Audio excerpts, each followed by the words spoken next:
அஸ்ஸலாமு அலைக்கும் வரஹ்மத்துல்லாஹி வபரகாத்துஹு. இன்றைக்கான வீடியோவில் திருக்குரான் அருளப்பட்ட காரணங்களும் அன்னல்லாரின் விளக்கங்களும் என்ற தொகுப்பில் சூரத்துல் ஃபாத்திஹாவுடைய சிறப்புகளை பார்க்கலாம் இன்ஷா அல்லாஹ். ஃபாத்திஹா அத்தியாயத்தின் சிறப்புகள். ஃபாத்திஹா அத்தியாயத்தை திருக்குரானின் அன்னை என்றும் தோற்றுவாய் என்றும் திரும்ப திரும்ப ஓதப்படும் 7 வசனங்கள் என்றும் நபிகளார் சிறப்பித்து கூறியுள்ளார்கள்.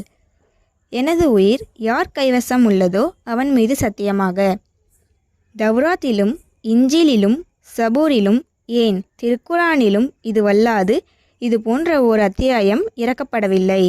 அது சூரத்துல் ஃபாத்திஹா எனும் திரும்ப திரும்ப ஓதப்படும் 7 வசனங்களாகும். இதுவே எனக்கு வழங்கப்பட்ட மகத்தான குர்ஆன் ஆகும் என்று நபி ஸல்லல்லாஹு அலைஹி வஸல்லம் அவர்கள் கூறினார்கள். அறிவிப்பவர் அபூ ஹுரைரா ரலியல்லாஹு அன்ஹு அவர்கள். அஹ்மத் 8328 மற்றும் திர்மிதி 3050. திருக்குரானில் சிறந்ததை நான் உனக்கு அறிவிக்கட்டுமா என்று நபிகளார் கேட்டுவிட்டு அல்ஹம்துலில்லாஹி ரப்பில் ஆலமீன் என்ற ஃபாத்திஹா அத்தியாயத்தை ஓதினார்கள்.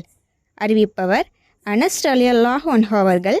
நூல்கள் இப்னு ஹிப்பான் 774, ஹாக்கிம்